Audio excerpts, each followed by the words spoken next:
Alright, what's up everyone? Welcome back into my YouTube channel. So, pag-usapan natin kung ano ang angel investor. So, ito napaparod ko dati, pero dito malalaman nyo kung ano nga ba ang angel investor. Okay? Kung bago lang sa YouTube channel, please subscribe, pinipage yung bell para sa mga bagong vlog na upload in the future. The same thing kapag na-reach pa rin mo na sa November, ay magpapagiveaway po tayo this year, 2025. Alright, balik tayo sa ating topic. Ano nga ba ang angel investor? Alright. Ang angel investor, hindi ito yung lumilipad nasa langit, okay?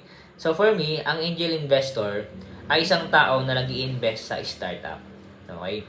So kung ikaw ay, kumbaga, may ikot ka na, meron ka ng market, okay? Tapos meron ka ng mga bumibili, mga customer, okay?